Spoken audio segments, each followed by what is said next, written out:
When you jump in and you fix it, you teach your team, you teach the business, the whole business learns at a fundamental level that you are the solution. And so that tends to be how founders solve major problems. And when you do that, you actually make yourself more important in the business, and it's harder to come out of it. It's harder to get above the business. Hey, it's Rocky. Welcome to Richer Soul. Today's guest is Jason Henneberry, who helps business owners let go of their business.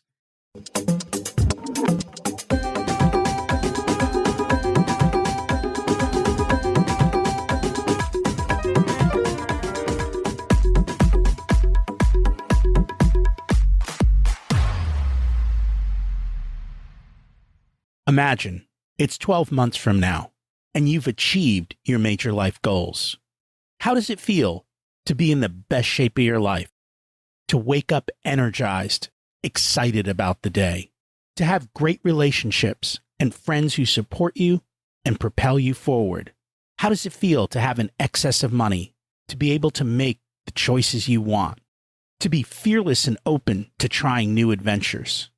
Imagine being connected to the universe and it providing everything you desire. It's possible over time, and your past does not dictate your future. The only thing holding you back from this vision is you. It's time to take control of our thoughts and use them to our advantage. Welcome to Richer Soul, where we achieve our dreams and bring balance to health, wealth, relationships, time, and spirituality. If you have not had a chance to listen to episodes 1 through 9, I encourage you to go back and listen to the framework behind Richer Soul and how to create the life of your dreams.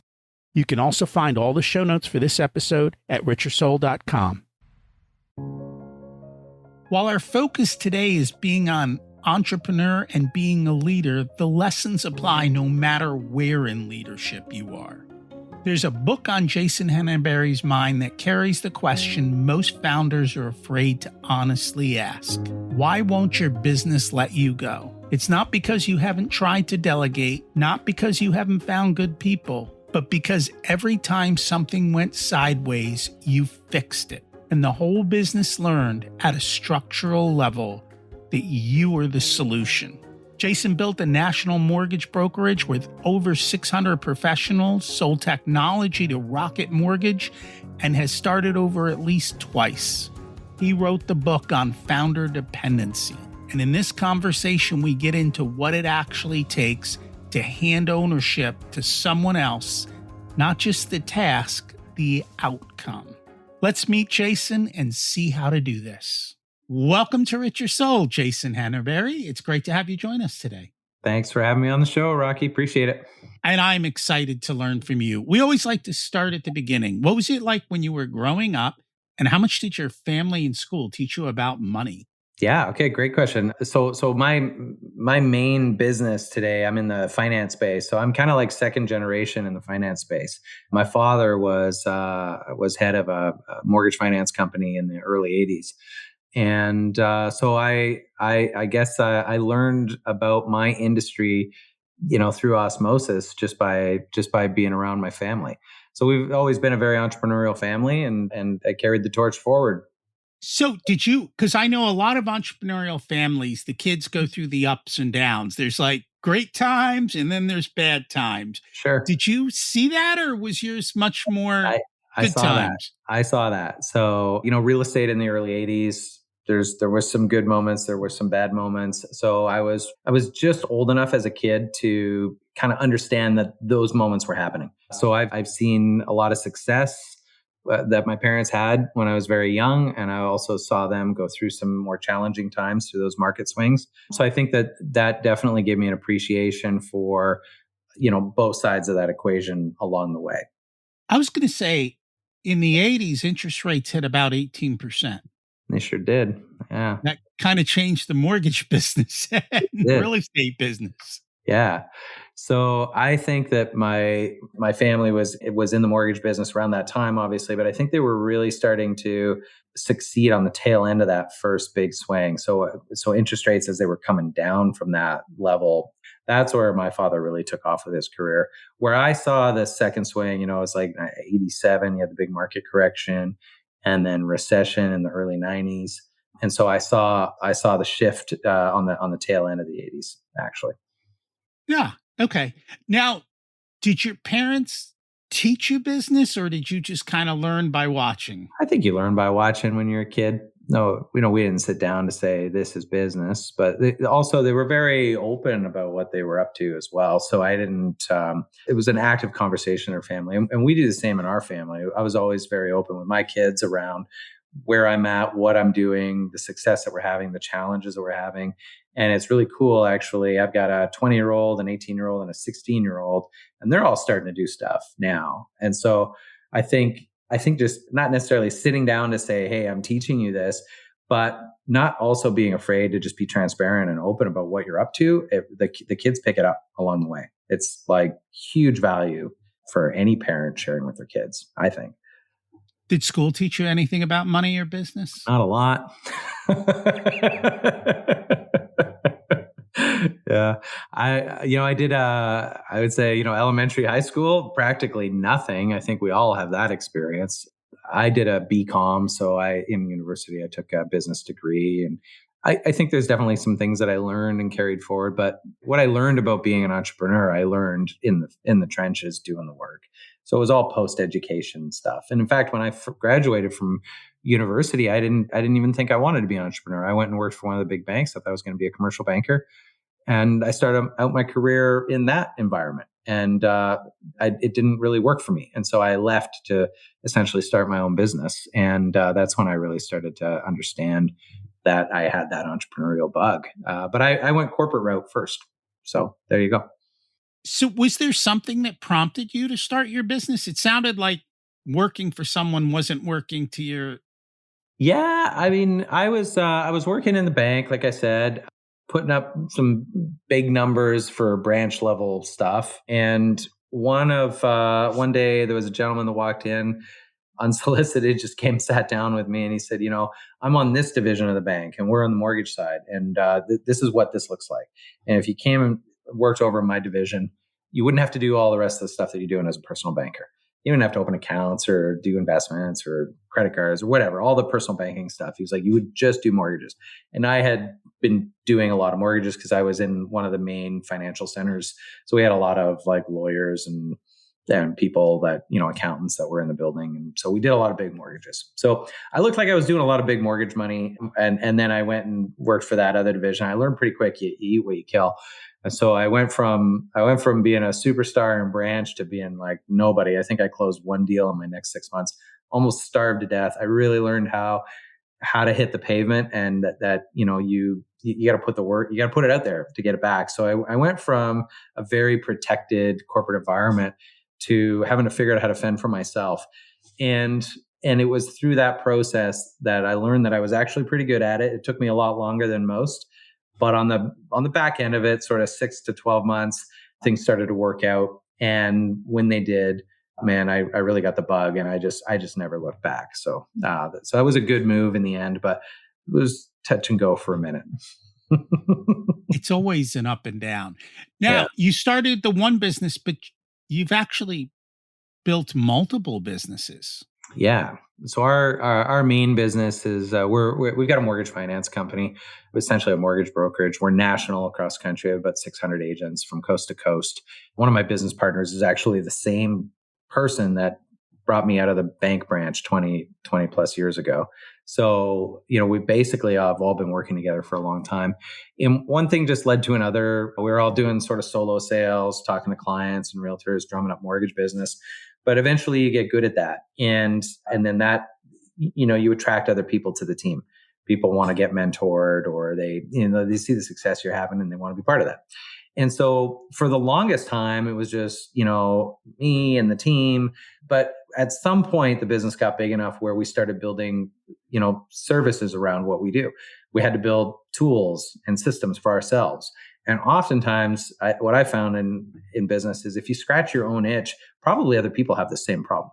And so we built what is, a fairly substantial business in our space.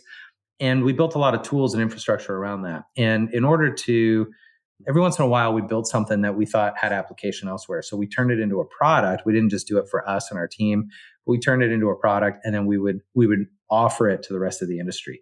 And that turned out to be a really good move because we were able to build several different product lines. We even sold one of the pieces of tech to Rocket Mortgage along the way, which is cool. So we built some good stuff, but it allowed us to generate more revenue on those tools, but it also allowed us to have different types of conversations with other people. And so now we were a service provider to the industry, and it allowed us to actually recruit into our business. And so building, like sharing essentially the stuff that we built for ourselves with the rest of the industry actually led to more growth for our main business. So the lesson I learned along the way was, don't hold on to what you got. Like a lot of entrepreneurs will do something and then they think they've got the secret sauce and they don't want to tell anybody about it. They don't want to share it. We went the other way. We just started sharing everything. And sometimes that worked out and other times it didn't, but it led to like way more growth overall for the business by actually sharing with our peers. I call that the Amazon model. Like Amazon built their whole shared, scalable, Yeah, underneath their architecture that everything runs upon. And then they turn that into a business line. And they've done that with many others.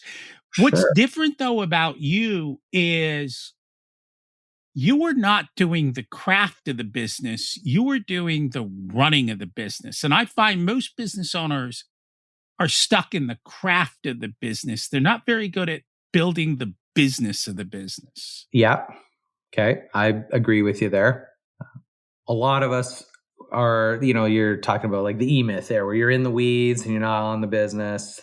There's some, I don't even know who said it, but someone said it recently. There's sort of like working in the business, working on the business, that's the E-myth level where, you become an operator, but then there's working above the business, and that's a whole other layer.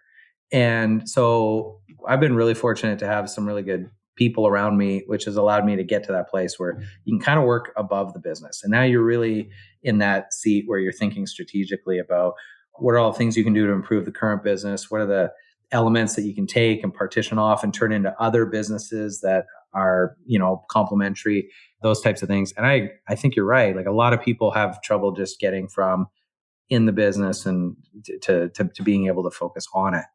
The number one, when I see people that are able to get out of the weeds, the common denominator is always they find good people and then they get the heck out of their way. They point them in the right direction and then they get out of the way. The ones that never seem to be able to break out of that, and I see it a lot, is they try to micromanage. They try to they won't let anything go wrong. They're worried that, that they don't allow that person to thrive. And I think those people never kind of break out. They maybe hire an assistant, then they get pulled back or whatever, Is it that, or is the difference that first group hires people who are better than them at doing the craft? Yeah. Whereas the second group hires the person they can afford and then has to train them, which is why they're stuck in. Sure. Hiring compensation model has to make sense too. So what works really well, obviously, if you find a really great person and then incentivize them so that they can thrive. So you have to be willing to own less of the pie, but it's a much bigger pie. But before any of those economics kick in, I think you have to have certain things in place. Like let's say you have a process in your business. Well, if you're going to get someone else to pick off that process, then you better have documented it. You better have built that process in a way that it doesn't rely on you. So if it's all in your head, it's going to be hard to hand that off, right? So there's like some bare minimum things that a lot of people don't do. They just go and hire, and then they expect that person to figure it out. Did you build your process, or did someone build it for you? I built it for me. A lot of the times. Yeah. So where are you going with that? Are you naturally the type of person who can build a process? Because I find most business owners are stuck in their head and they have no idea how to actually teach, build, and create a system and a process that somebody else can run. Awesome question. I think I'm fairly lucky in that I'm versatile. I can roll up my sleeves and I can be really good at sales. and be that person. I can also be really granular and I can fulfill on an administrative process and I can like just do the same thing over and over again. And I'm kind of lazy, so I figured out how to like create processes. So my natural cycle is if I'm doing something new, I go figure out how to do it so that I prove that it's something that's worth doing in the first place, whatever that means. Makes you more efficient, makes you more money. Like you prove that it's worth doing. Then I figure out how to make myself as efficient as possible in that function. Then I document that and then I replace myself. And I think that's a learned skill. And maybe you don't start with the whole business, but you start with a part of the business. I do think that you can learn it. Real problem is I think people that aren't naturally good at able to do that is they just hire someone and they expect that person to figure it out. So they're just like, hey, I need admin support. So they go hire the first person that they find and they're like, you're now my admin support. And then they just dump a bunch of stuff on them. And they themselves don't even know what they want to like hand off. And to your point, maybe they're not, they need to get some extra support on the process development. I don't know, but yeah.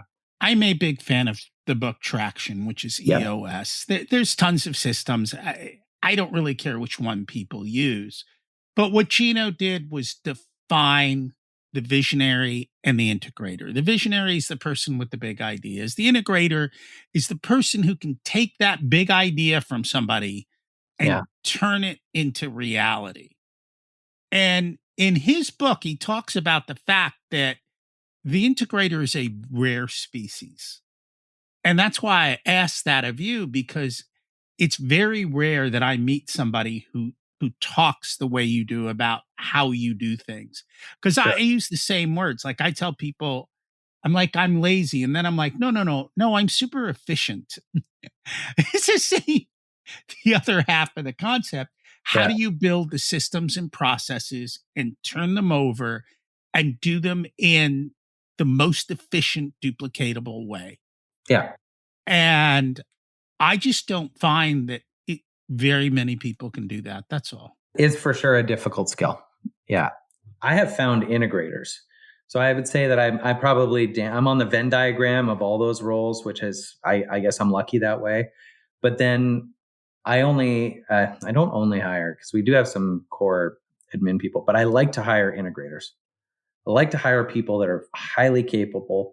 They don't necessarily create the vision, but man, if you just point them in the right direction, they will figure out a better way to build that process. And that's the premise of the book. I have been able to find a few of those people, and I have one in each of my business arms, essentially. And if you can find someone like that, you wrap your arms around them and you compensate them, but they will make you so much more successful. And that was my question to you, is how well do you have to compensate them? Because I think that's the rub for a lot of people. Those people, if they know their value, are not cheap. They're not cheap. So if you're an entrepreneur, so this is my process for launching anything. Like I said before, like we have processes and sometimes we build a tool and we're like, well, that's cool. Other people could use it. I look at the outcome first and I'm like, okay, if we get this right and we can get, 100 users on it, let's just say something like that. You can get 100 other business owners buying this thing, or 1,000 or whatever the number is. What are the economics of this? What's the most I start backwards. I'm like, what's the most someone would pay for this if we could operationalize their business? And then from there, it's like, what's left? And then if I totally don't want to be involved in that business, what is that business going to need? It's going to need an integrator. It's going to need a couple of admin people. It's going to need a salesperson. And then, you're like, well, this person's going to need to make whatever, 100 grand a year. This person's going to need to make 50 grand a year. And you add it all up and you look at it and you go, is there enough left over? And if there isn't, if you can't even get close on that math, then we don't even try. But a lot of people build the other way. They just start building and launching and selling, and they go the other way. And then they get halfway into this project and then they're like, shoot, the economics don't work. I have to pay someone less than I probably should. And they don't get the right people. And then they get problems. They haven't thought it through. I agree with you, because this is what we do for our clients. We actually sit down and say, okay, we're going from point X to point Y. It's kind of like flying an airplane. What direction are we going? Where do we want to be? And by the way, how much fuel, cash do I need to get there? And I find most business owners don't know how to sit down and say what you just basically said. How much will someone pay? How many can I sell? All right, that tells me my revenue. Now, what's it cost me to deliver it? What do all those people cost?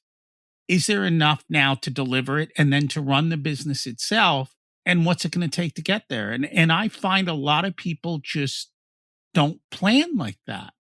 And oftentimes, you probably see this a lot. I see it a lot because in our world, people are solo operators and they build a team and then they get tired of doing the same old, same old. So then they start getting creative. Sometimes they have ideas and they're like, I want to go build a CRM or I want to build something for my industry or whatever.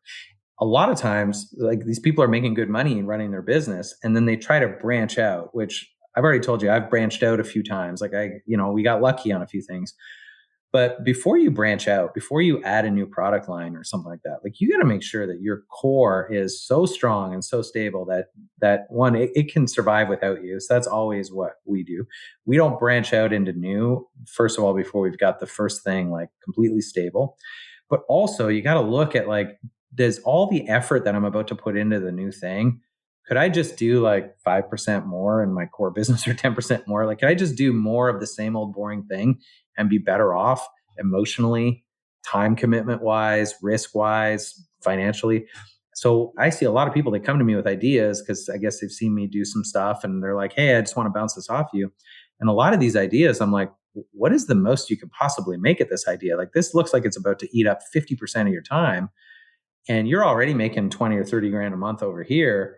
Like if you go get 300 users on this thing, you're going to make 10 grand a month at 30 or $40 a piece. Like why would you even bother trying when you could just go do $5,000 a month in revenue in your current business? Just watch and repeat. I don't know what it is. So I agree with you. A lot of people don't think it through. They just go down this venture path without a fully modeled out plan. So you probably see a lot of that.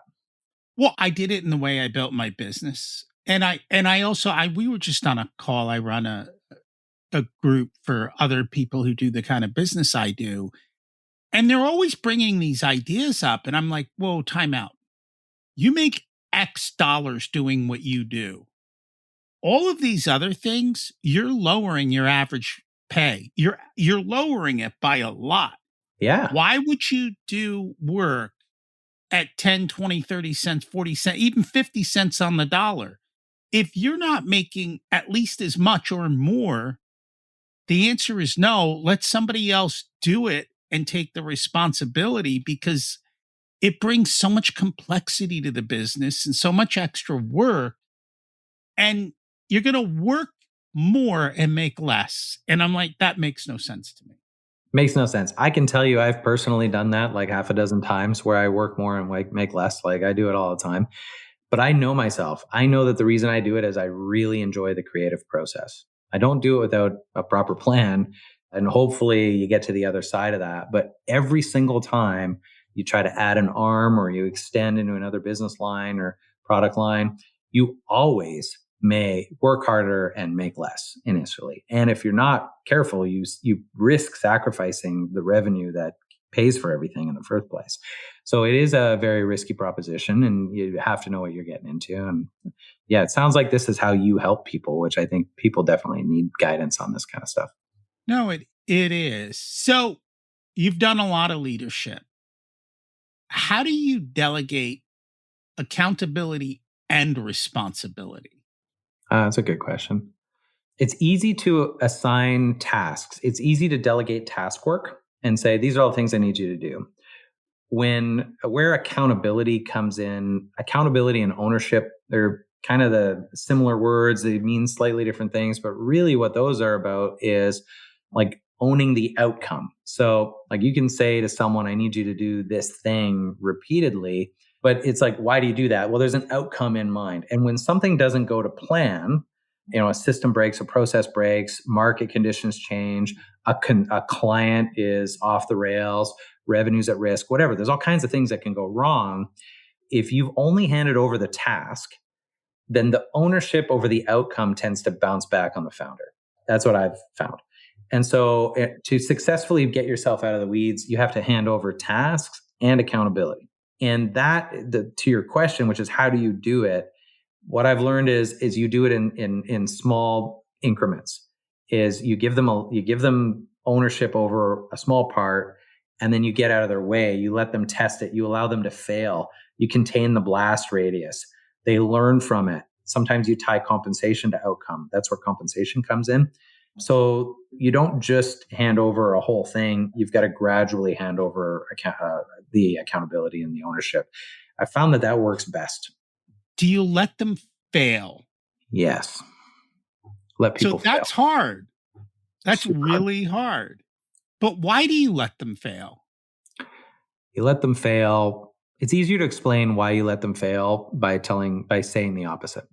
So when something goes wrong, you have your team and something goes wrong, our tendency as founders is to step in and fix it. Let's say revenue's at risk. Something's going off the rails and there's important revenue at risk. As a founder, we look at it, we go, that's wrong. That's whatever's happening. And I don't want that revenue to fall apart because it's so important to the business. You jump in and you fix it. And what happens is when you jump in and you fix it, you teach your team, you teach the business, the whole business learns at a fundamental level that you are the solution. And so that tends to be how founders solve major problems. And when you do that, you actually make yourself more important in the business, and it's harder to come out of it. It's harder to get above the business. So we want to not do that, which means we have to let that revenue potentially fail. We have to let the team and the ecosystem, they have to let the systems, the team, the processes actually solve the problem. Sometimes that means that things go wrong, and sometimes that means they fail. You have to provide guidance to them, but you don't want to immediately jump in and solve the problem. And so that's what I was talking about earlier. You want to contain that blast radius. You want it so that the team can learn and fail where it doesn't destroy your business. And then once they've got that part under control, give them a bit more reach and you expand that potential blast radius. And if you do that right, it takes more time. But what happens is you get a very capable team that doesn't turn to you when things go wrong. They just solve the problem. And if you tie compensation in with that, they're incentivized to solve the problem. You can actually step away from your business. You can get true freedom, which is why we're all entrepreneurs in the first place, is to have freedom. Otherwise, we just go work for someone. So I think that's very difficult for a lot of entrepreneurs, is to get out of people's way and to allow failure to happen. But that is a critical piece of the recipe, is to allow it to happen.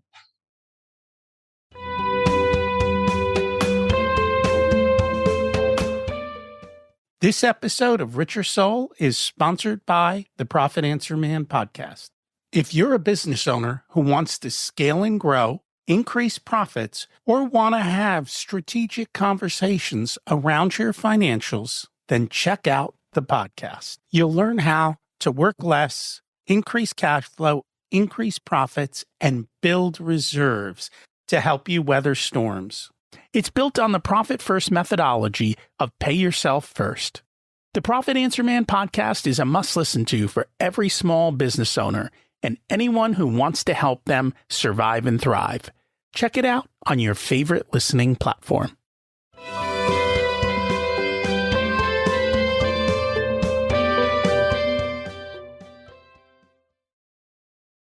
How do you train them that failure's okay and they're not going to get fired?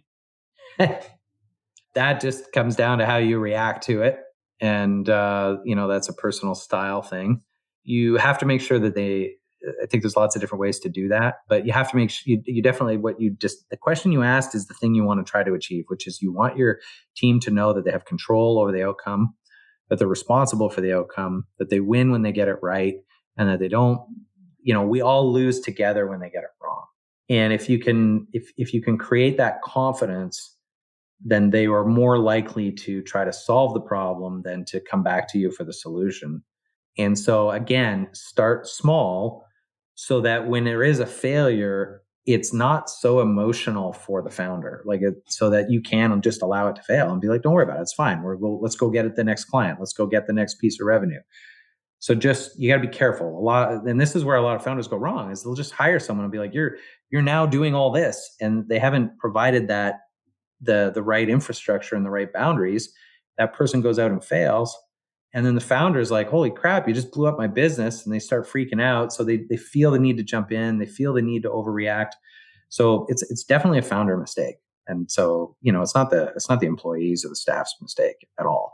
It's like your kids. Like, you're not going to get them to go, if they're learning how to walk, it's one step in front of the other. And then when they start to run, they're moving a little faster. They're going to trip. They're going to fall down. You got to let them do that. They're not going to run a marathon on day one. So don't set them up for massive failure. No, that makes sense. How do you compensate them in line to get the results that you want? Like what do you like, what type of metrics or what type of system are you using to do that? Sure. If you draw a line in the sand and you go, salespeople are fundamentally wired differently than administrators. I tend to design compensation plans that work for both sides, because a salesperson needs an admin team to fulfill often. So like in our world, in the mortgage space or in the real estate space, or, financial planning space, you will often have a sales role and an administrative fulfillment role. The sales role is compensated on some sort of revenue performance bonus. It's based on revenue. The administrative role is based on task fulfillment. So they get bonused based on delivering on tasks or administrative objectives.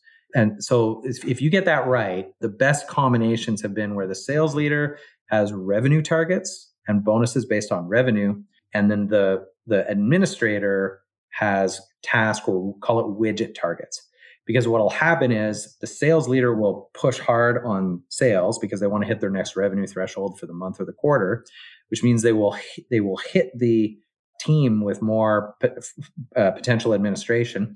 And if the team gets bonused on widgets or task outcome, then they love the extra work. And so everybody wins. But if you try to compensate an admin team on revenue, what I found is admin teams will favor large deals and neglect small deals, because they're like, well, that small deal doesn't pay me as well. And so, but in most environments, every deal counts. And so we've designed comp structures that work that way. Revenue performance based, where every dollar counts for the salesperson, brings all the flow in, and then widget based fulfillment bonuses on the admin side. You get the most successful team there, because everybody cares about what matters to them. Do you focus on top line revenue or do you focus on gross profit for salespeople? Because I've always focused on GP, because I don't want them to discount. And we also focus on, you don't get paid till we get paid, because I want you there till the end. Sure. I think it depends on the role. So like in the mortgage world, for my salespeople, I focused on gross revenue, top line revenue, bring the sales in. And then, because they weren't responsible for the operational expenses, they're just responsible for bringing revenue in. So then I would have my admin team, which is the fulfillment side. So they're bonus there. But then I also have a manager or someone who is like a partner in making sure the business is operationally sound. At that level, I compensate at GP on gross profit. And so if you have those three elements, you got all your admin team, you got your sales team, and you've got your leadership team that cares about the profitability of the business, you're set. And you've got to figure it out for you, for the particular business, how things are done. And you always have to make sure that the incentives, kind of like you talked about, the incentives drive the behavior you want. Because a lot of times there are unintended consequences. And if you don't think through that, you end up with quite a bit of an issue. People do what you pay them for. Be careful what you pay them for. That's great. And then also just reward them for what they have span of control over. If they win financially based on something that some other department's doing, there's no alignment between what you need them to do and their bonus. So. No, that makes a lot of sense. You talk about 3 C's: clarity, capacity, and commitment. Yeah. And so, can you explain why those 3, and then how you use them to get the outcomes that you want? Okay. So commitment is everything we just talked about. It's about designing giving them ownership over outcome, designing compensation plans that align with your desired outcomes for your business, making sure there's alignment between what they're responsible for and how they get compensated so that they're committed to fulfilling on the tasks that you give them. That's commitment. Clarity is what we talked about way earlier, which is if you're going to hand over tasks, make sure you're clear about what you need people to do, right? So you have to get clear for that. Like if you're hiring your first assistant, you need to be really clear for yourself first on how you do all these things. So, and then the capacity is, can they actually do it? Make sure you're putting the right person in the right role. Do they have the intelligence? Do they have the education? Do they have the tools? Do they have the system? Do they have the resources personally or within the ecosystem to actually fulfill? And so, get clear on what you need them to do.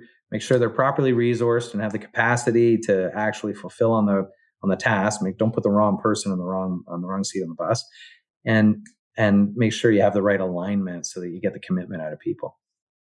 What about the desire to do the work? And here's why I say this. Too often, much more so in corporate, maybe, and probably in small business too, somebody happens to be good at something or you need something done and they're okay at it. So we're like, you got to do this too. Yeah. And the people it's not their thing. I think that comes down to, I think that falls into the capacity and commitment bucket. That's not clarity. That's like, clarity is, hey, this is what I need you to do. And this is task. These are the desired outcomes. Capacity comes down to like, do they want to do it in the first place? So like, I think that's just people selection.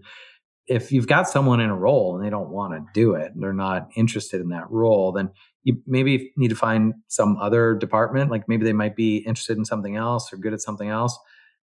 And maybe you got to just look at that and not have them in that role. Sometimes you hire someone that's good for a role, but they're really not, it's not the right fit culturally or emotionally, or they think that they're better than that role or whatever. You got to deal with those things head on. Like you really need someone that wants to be in the role. That's a critical piece.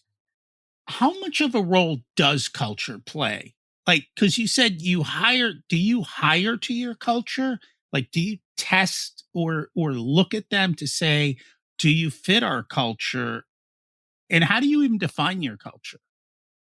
That's a good question. We're still a small to medium-sized business. We have 600 agents across the country, but those are all independent operators or mortgage agents. They run their own business within our ecosystem. We probably have 30 people that run the company, in different various like salaried roles.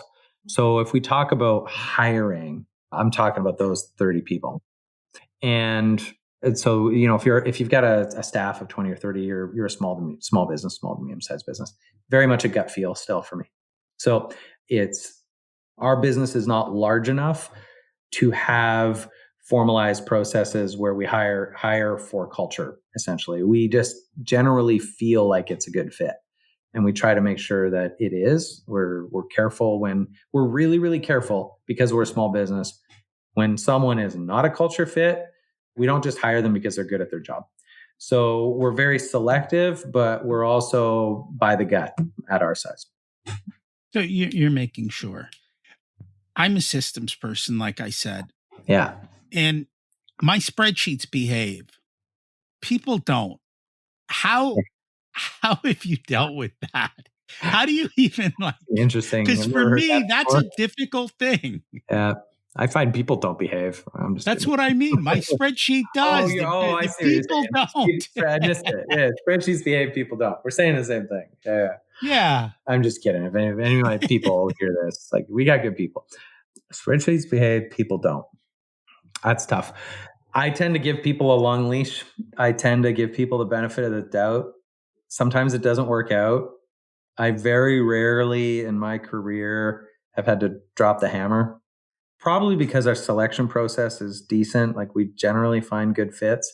I've had one or two times where I've brought someone in and it's just like, it causes me a lot of brain damage. So I think for me, my threshold is like, if I'm hiring you, if I'm paying you, your job is to make my life easier. Like your job is to make people around you feel like you're adding value. Like, if we have 30 people supporting 600, I want those 600 people saying, hey, that person's great. I really appreciate that they helped me in my business. If I'm getting that kind of feedback, I'm good. If I'm not, my spidey sense is up. And if that person is also causing me a lot of heartache, then I'm pretty like quick to say, you know what, I don't think this is a fit. But if I think we can get there, then I will give someone a wide berth and a lot of room to get on board with the program. I find a lot of owners hesitate to let people go. They hold on far too long.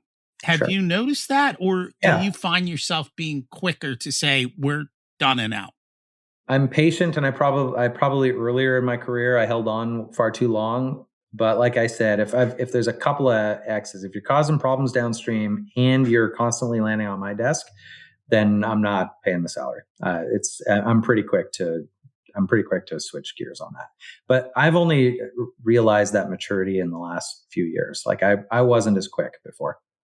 Okay. So I'm getting older. I got less time. Like, it's a learning game. older, less time, less bullshit. Like, yeah.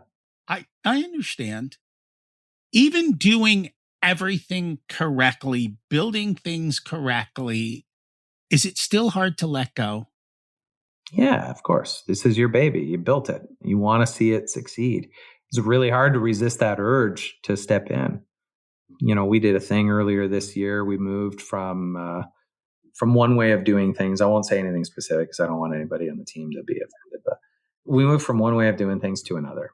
And there was a minute there where it wasn't happening. It just took too long. We probably missed a window of opportunity. There's a revenue impact. We got the right people on the team. They've been with us forever. And there were many moments where I had to resist the urge to just step in and fix it. But I did. And there was a short-term impact. But we're on the other side of that now, and they're finding their groove. And, you know, with a little guidance, like obviously we're watching, we're monitoring, we're instructing. And I'd say that department is better off than it was on the old process now. So it's hard to watch something fail, but if you have the right level of input and the right people and you have those right elements and you give it enough time, like they will solve it. Like they will, you should end up on a better place, but you can't ignore it. You have to give it some attention without outright saving it. It's hard. It's hard to do. It is. I ask these questions because I run into this all the time. So Yeah. these are the things that It's the hardest thing in owners the deal world to be a founder, to see something happening, to know that you could just fix it and let it fail. It's really hard to do. But if you do that, you are going to become the bottleneck for whatever that thing is that you solve. And you are not going to have the freedom that you want. You're going to be the process. No, that makes a lot of sense. AI is the hot thing. How is AI affecting the way you do business? How are you bringing it into your world? What are you noticing and changing with it? I would say that our industry is a little slow to adopt changing technology. So it's not fully impacting our day to day in our industry. For me personally, though, I'm a builder. I see things, I want to fix them, I want to create new processes. I have ancillary product lines. So AI has dramatically sped up the amount of time that I can go from idea to prototype and bring new stuff to my people and get it out in the field and test it and then reiterate and make it better. So I love where we are in the world, because I used to come up with ideas and be like, wow, if I want to pursue that, I better make sure there's product market fit first. I got to do all this like preliminary work. I got to map it out. I got to get it right. I got to hire a dev team. It would take 2 years, a year to come out to try something. Now it takes a couple weeks, over the weekend, you can build a prototype almost overnight of any idea you have. So from that perspective, it is dramatically improving our ability to innovate inside our own business. It's spectacular. So things are moving faster and faster than ever, Yeah, and you have to innovate. Now, in your sense, you're somewhat lucky that nobody outside your industry has innovated into your industry. But I would think in many industries, if somebody can come in and totally disrupt an old industry, sure. it you can't necessarily sit and wait You have to be proactive You to what's you going to have to shift. be proactive. So I think I feel good about everything that's happening because we are very proactive for our own business, and so we're not head in the sand. So it feels like we're leading the charge for our industry in our space. So I like it. I like the fast pace of it. I like how things move. But you're right. We because we're in a highly regulated finance business, like laws take time to change. So there's subtle disruption behind the scenes. But if you were going to completely disrupt the mortgage funding process in Canada, you need to change the law first. Like, so our industry definitely moves slower, but it's moving and it's definitely on our radar and we're watching for it. I think that no matter what industry you're in, though, there has to be opportunity because everywhere I look, all I see that could be more like everywhere, all day, every day. I just see opportunities to make things more efficient or help business owners make their own businesses more efficient. I think the number one thing you could do is if you're a leader in your industry and you're even reasonably good at interacting with AI and operationalizing things, there's a huge opportunity just to help all your peers operationalize and become more efficient. Like there's industries within industries now. So I'm actually personally very excited about all the changes that are happening. No, that makes a lot of sense. And I think business has always been that it's constantly shifting. You never know where something is going to change your world and you have to react to it. I mean, just going back to the simple things of digital photography taking out Kodak or Netflix taking out Blockbuster or these things happen in every single industry. And I think a lot of people are blind to see how fast change can occur and how fast they can kind of get knocked off of their game. I have noticed as a lot of business owners are really about growth. It's always grow, grow, grow. But what I've noticed for a lot of them, they might grow their revenue, but at the end of the day, they're working longer and harder and they're making the same or less. Sure. Well, growth comes with its own challenges. There are more to manage. We were that way for the longest time. Grow, grow, grow. We're at a place in our business now where we're like, okay, wrap our arms around our partnerships, make sure that before, like, we probably have another big growth push coming. We're gearing up for that. But this last year or two, we very much have been looking internally at who are the key people around us. How do we enhance those partnerships? How do we make sure that when we do take this next leap forward, that it's actually accretive, that it actually adds value, not just to us, but to all the people around us. We want to create that alignment with everybody. Then the reason for that is because if you set something up where all boats float, then you just have a better outcome, and you're more likely to get that contribution from your partners, your staff, your people, which that gives you that growth without all those extra hassles if you get it right. So we think about that a lot right now, as opposed to just growth for pure growth's sake. No, and I think a lot of it goes back to what you talked about right at the beginning is building the systems and processes so that you're not stuck in the growth. You're not the bottleneck. You're not the answer to every single problem that comes along and so forth. Yeah. There are other lessons you've learned along the way that we haven't touched on yet that business owners should be aware of? Oh man, yeah. I mean, we haven't even talked about all the bad things that have happened. We're just talking about all the good, positive stuff: hiring the right people, growing, getting out of the weeds. Yeah, like I've had. I don't know if you call this lucky or not, but I've been lucky to start from scratch at least twice now. So there's a lot of lessons learned, a lot of painful lessons. The cool thing though is that what I found is you can't take that learning away. Like every time I've had to restart or reset, you're always starting from a place with more knowledge, more experience, often more resources, or you can get the resources back way faster than you got them in the first place. So yeah. So it's even in the midst of failure, there's lessons that carry forward that allow you to go faster, smarter, hopefully the next time.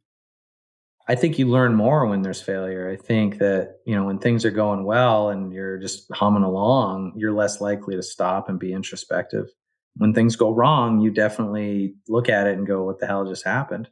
So my most of my personal growth has come from the harder times. And you're okay with it. No, painful, man. I'm not okay with it. Just saying that's what happened. I'm no different than anybody else. I'd love to go back in time and just do what I did and buy a bunch of Bitcoin. That'd be great. But that's not the path for most of us. So I don't think it's the path for most people, is it? no, it's not. And even all those overnight successes that you're seeing out there, and they're not overnight successes. They take a decade and a half or more. No one sees the hard moments. If you're an existing entrepreneur or a new entrepreneur, just know that the path is filled with hard moments. It is. And I think too often you see the highlight reels and you don't always see what happened underneath and the time that it took, or we forget to look. And I have found most businesses are an overnight success with 10 years of work behind it. Yeah. They don't always see the 10 You don't see it. years before the overnight success all of a sudden. Yeah. And it's I think anybody who's venturing down this path, just you're gonna have good moments, you're gonna have bad moments. Try to learn as much as possible as you go, and don't what I try to do is not hold on to the past. So there's been some very painful moments in my career, and I just try to learn from them and rock on, move on to the next thing. Don't miss the opportunity to learn the lesson, but I'm really quick to let things go. I don't hold a grudge especially against myself. I try not to fault myself for making those mistakes, because you need to be in a good headspace to create the growth, create the momentum, create the positive energy around everybody that's going to follow along on your journey. You got to be in that space more than not. And I've always found it's easier to learn from other people's mistakes, but for whatever reason, some people just like to make their own. I'm like, okay, you can make your own, but it's easier to learn from that one. Well, you got a big library there. I noticed some familiar books. Yeah.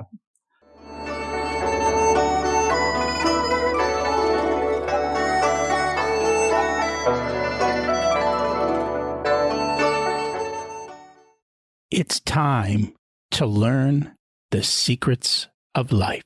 What's one truth about success you wish more people understood? I would say that it's harder than it looks. It's not easy. It's not easy. And no. What's a lesson that cost you a lot but was worth every penny? Oh man, I had a very expensive consumer marketing budget that I doubled or tripled down on in 2008. And I missed the signals that the market was about to turn, which most people did. It took all my money. I fully pot committed 6 months in advance to radio, TV, flyers, bus ads, all the whole 9 yards. And practically bankrupted me. And I learned a lot in 2008 and 2009. It was a road to recovery. Hey, you survived. Made it through. It was tough. Yeah. That is the key. And hopefully, well, there will always be another dark time. And I think people don't realize that. We haven't had one since then. COVID was different. We'll see what happens the next time. Sure. If you were to give an 18-year-old one specific piece of wisdom, what would it be? There's no better time than to try when you're 18 or 16 or 20, when you're young and you have low responsibility. Do not be afraid to swing for the fences. Don't worry about what your friends think. Don't worry about what your parents think, your neighbors. Just if there's a part of you that wants to give it a go, that is the most freedom that you will ever have to try. And you should do it. And don't worry about what other people think about you along the way. Wise advice. And at that age, you're okay sleeping on a mattress in your parents' basement, right? So why do you really? Yeah, this is the advice I give my kids, and I'm watching them do some stuff, and they're thriving. And I've watched them also take some flack from their community trying these things out, but they're on the other side of that, and it's very cool to see. And you're going to get a lot of flack, especially at that age. And the smart ones ignore it and they swing for the fences. And then all of a sudden, everyone becomes your friend. That is true. That is true. If people would like to learn more about you, about your book, Why Your Business Won't Let You Go, how do Sure. they do that? My personal handle is Jason Henneberry. So any social media at Jason Henneberry, you can track me down, send me a message. Or you can go to dependencydesign.com. And I wrote a book about founder entrepreneurship, being tied to your business. And it's free. You can just go download a copy. So Cool. We'll put that in the show notes. Thank you so much for joining us. great. Thanks, Rocky. Appreciate having me on the show. Jason's book is Why Your Business Won't Let You Go. And hopefully now you've got a clear sense of why. The answer isn't your people. It's not your systems. It's the habit of showing up to fix things before anyone else gets a chance to own them. Same thing happens in your home. So if you know someone who's got this same problem, would you do me a favor and share the episode? You want to find me? I'm on LinkedIn. Thanks for listening. Have an abundant week.